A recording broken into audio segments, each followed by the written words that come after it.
वक्रतुंड महाकाय सूर्यकोटि समप्रभ निर्विघ्नं कुरु मे देव सर्वकार्येषु सर्वदा। सरस्वती नमस्तुभ्यं कामरूपिणी विद्या आरंभं करिष्यामि सिद्धिर्भवतु मे सदा सिद्धिर्भवतु मे सदा। अशांति में अहिंसा का पाठ सभी ने सिखाया है, पर मार्ग शांति का हिंसा से कब बच पाया है। सम्राट अशोक ने भी युद्ध के बाद शांति का बिठुर बजाया था और मां भारती ने ये इतिहास अनेकों बार दोहराया है। उस दोहराए गए इतिहास को फिर से दोहराने आया हूँ। भारत वीरों के समक्ष वीरों की कहानी लाया हूँ, वीरों की कहानी लाया हूँ। जय तो भारतम मित्रों, मैं हिमांशु शर्मा बस ट्यूटोरियल्स के सौजन्य से आपके लिए लाया हूँ माँ भारती के वीर सपूतों की कहानियाँ हमारे साप्ताहिक कार्यक्रम वीरों की कहानी में, जहाँ हर शनिवार हम आपके लिए लाते हैं माँ भारती की जन्मभूमि प्राप्त करने वाले वीरों की कहानियाँ। इस कार्यक्रम को देखने वाले सभी दर्शकों का मैं हृदय से आभार व्यक्त करना चाहूँगा, और यदि आप इस चैनल पर नए हैं तो पिछले अंकों को देखने के लिए आप वीडियो के डिस्क्रिप्शन में जाकर उन्हें देख सकते हैं। और आपका आज के इस कार्यक्रम में मैं स्वागत करता हूं, जहां मैं बात करने वाला हूं यूएन की सेना में शामिल हो शांति के अग्रदूत बने मां भारती का सर गर्व से ऊंचा करने वाले भारत के परमवीर चक्र से सम्मानित कैप्टन गुरबचन सिंह सलारिया की। अशांति के माहौल में शांति अखंड रख सके वो वीर ही है। रण भले हो रण से आगे शांति कर सके वो वीर ही है। जब परिवार को संसार मान बैठे सभी हो, संसार को परिवार मान उसके लिए लड़े जो वीर ही है।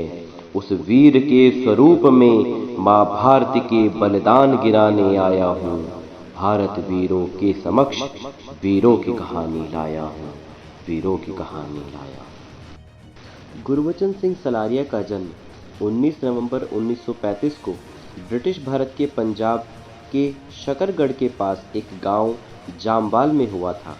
उनके पिता का नाम मुंशीराम और माता का नाम धनदेवी था। उनके पिता ब्रिटिश इंडियन आर्मी के हाइसन हार्स रेजिमेंट के डोगरा स्क्वाड्रन में शामिल थे। उनके पिता और उनकी रेजिमेंट की कहानियों से प्रेरित होकर उन्होंने बहुत कम उम्र में सेना में शामिल होने का निर्णय कर लिया था। सन 1946 में उन्होंने बेंगलोर में किंग जॉर्ज के रॉयल इंडियन मिलिट्री कॉलेज में प्रवेश लेने के लिए आवेदन किया। हालांकि उन्होंने प्रवेश परीक्षा उत्तीर्ण की, लेकिन वे मेडिकल परीक्षा में असफल रहे क्योंकि उनकी छाती छोटी थी। परंतु उन्होंने हार नहीं मानी और अगस्त में फिर से आवेदन किया और व्यायाम करके आवेदन की आवश्यकताओं को पूरा कर प्रवेश प्राप्त कर लिया। विभाजन के बाद उनका परिवार भारत भाग में गुरुदन जिले के जंगल गांव में आकर रहने लगा। इसके बाद 1947 में KGRIMC और NDA जैसी संस्थाओं से पढ़कर 9 जून 1957 को वे सेना में शामिल हो गए, जहां उन्हें पहले 2री बटालियन तथा उसके बाद 3/1 बटालियन में गोरखा राइफल्स में शामिल किया गया।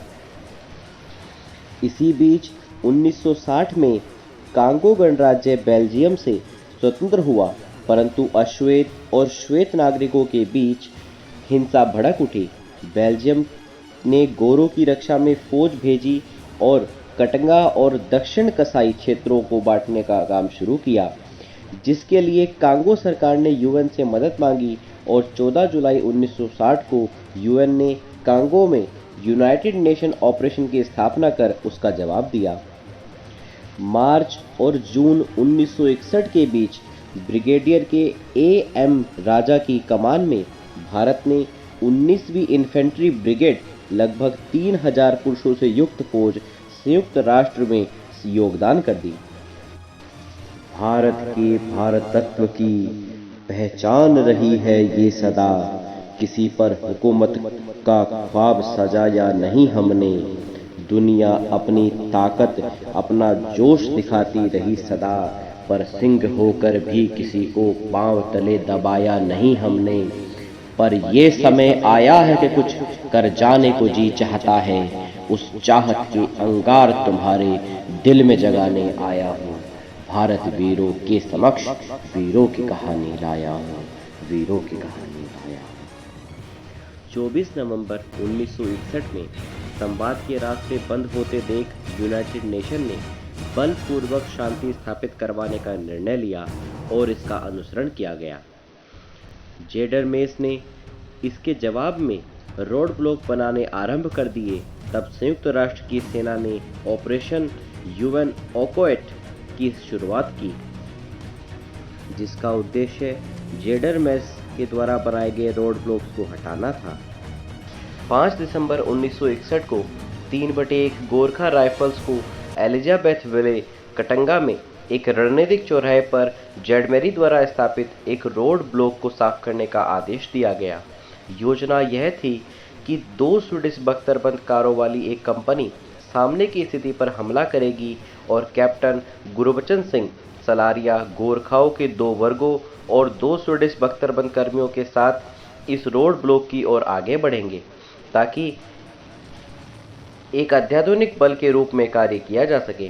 कैप्टन सलारिया अपने छोटे से बल के साथ 5 दिसंबर 1961 को लगभग दोपहर के 1:12 पर रोड ब्लॉक से 1500 गज की दूरी पर पहुंच गए और अपने दाएं फ्रैंकल पर खोदी गई एक अज्ञात दुश्मन की स्थिति से भारी रूप से घायल हो गए।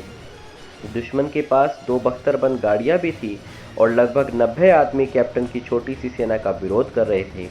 कैप्टन ने अपने प्राणों की चिंता किए बिना मुख्य ऑपरेशन की सफलता के लिए इस विरोध को हटाने का फैसला कर लिया। उन्होंने रॉकेट लॉन्चर द्वारा समर्थित संगीनों, खुकरी और हथगोलों के साथ एक चार्ज का नेतृत्व किया, जिसमें 40 दुश्मनों को मार गिराया और दुश्मन के बख्तरबंद तो उनसे घबराकर ही भाग गए, जिसने दुश्मन सेना को पूरी तरह से हतोत्साहित कर दिया। कैप्टन दुश्मनों से लड़ ही रहे थे, तभी स्वचालित आग के फटने से उनकी गर्दन में चोट आ गई। उनके शरीर से खून पानी की तरह बह रहा था, परंतु मां भारती का वो वीर लड़े जा रहा था। रक्त की अंतिम बूंद तक लड़ता रहा, प्रचंड अपने वेग से असी की छाती पर चढ़ता रहा। प्राण त्याग दिए पर शीश नहीं झुकने दिया, ओज की वो सीढ़ियों पर यूं चढ़ता रहा। वसुंधरा भी भारती का आभार कहाँ जता पाई होगी, लाल माँ का भारती का ज्वाला में जलता रहा। जलती झुलसती शांति की अशांत कहानी लाया हूँ, भारत वीरों के समक्ष वीरों की कहानी लाया हूँ, वीरों की कहानी लाया हूँ। यूएन की सेना को कैप्टन के इस बलिदान से बहुत मदद मिली और ऑपरेशन सफल हो सका। उनके इस बलिदान के लिए उन्हें मरणोपरांत परमवीर चक्र से सम्मानित किया गया। उन्होंने सिद्ध किया कि भारतीय लोगों का मानना सर्वदा सत्य है, वसुधैव कुटुंबकम, वसुधैव कुटुंबकम। ऐसे वीरों को शत शत नमन है, शत शत नमन है, शत शत नमन।